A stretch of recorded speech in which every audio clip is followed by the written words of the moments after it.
Dans la précédente vidéo, nous avons souligné que la fin des années 2010 constitue un contexte où les tendances que nous avons décrites continuent à se combiner de plus en plus autour de la volonté de se réaliser.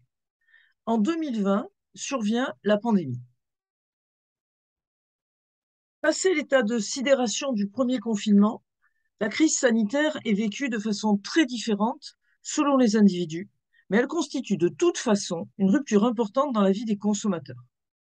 Elle a pu constituer pour certains des ruptures individuelles ou collectives qui ont remis en cause leur certitude.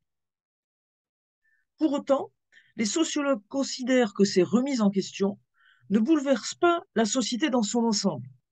Elles constituent en quelque sorte la goutte d'eau qui fait déborder le vase et permet de comprendre que le monde change dans le cadre d'une métamorphose qui a commencé bien avant, comme en témoignaient les tendances que nous avions décrites à propos de la décennie 2010.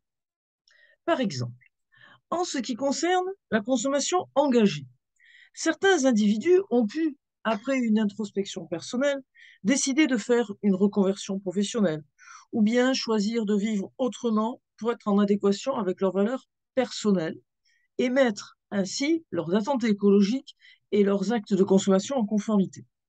Ainsi, les achats de vélos ont augmenté de 24% en euros constants en 2020 selon l'INSEE. Pour agir sur le changement climatique, d'autres ont choisi une vie basée sur la simplicité en fabriquant eux-mêmes, c'est le développement des tendances de do-it-yourself, ou en privilégiant le zéro déchet. Le consommateur continue à s'engager également dans la coproduction de l'offre lorsqu'elle correspond particulièrement bien à ses valeurs, comme par exemple dans le cadre d'une AMAP ou d'une aide dans le cadre d'un financement partagé appelé le crowdfunding. En fait, cette consommation engagée ne correspond plus forcément à la protection de l'environnement. On parle aussi de déconsommation pour désigner le ralentissement au niveau de la consommation, consommer moins mais mieux, pour renforcer la proximité des relations avec le premier cercle de famille et d'amis, pour rechercher les circuits courts. Michel Maffesoli, qui est un sociologue reconnu, utilise l'image suivante, c'est la disparition de la McDonaldisation du monde et le retour du cassoulet. En ce qui concerne la consommation optimisée, celle-ci va être renforcée par le contexte inflationniste de ce début de décennie et par les foyers rendus vulnérables pendant la crise sanitaire.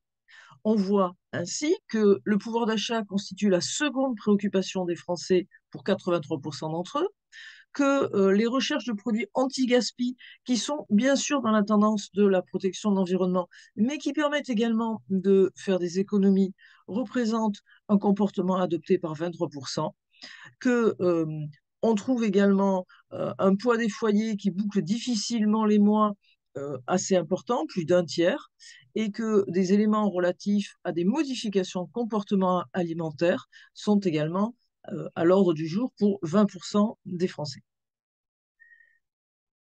En ce qui concerne la consommation dématérialisée, le constat a été fait de la rapidité de l'adoption des pratiques de comportement numérique par le consommateur pendant le confinement. Les gagnants de la crise sanitaire ont été Zoom, Amazon et Doctolib. Depuis, cette dématérialisation a gagné de nouveaux territoires. Par exemple, les consultations à distance, par exemple, la livraison de euh, nourriture à domicile, le e-commerce a encore augmenté de 34%, d'autres pratiques se sont développées. Cette dématérialisation n'est-elle pas contradictoire avec la logique de la consommation engagée qui vient d'être décrite? En fait, il y a toujours un écart entre le principe de réalisme et les idéaux. Euh, Comme on peut le résumer, je sais bien que c'est pas bon pour la planète de commander sur Amazon, mais je commande quand même parce qu'il y a d'autres avantages. Au final, la pandémie n'aura fait qu'accélérer des tendances déjà à l'œuvre, comme l'achat en ligne, la consommation responsable et locale, le choix de produits plus sains. La tendance de la recherche de réalisation de soi est réaffirmée.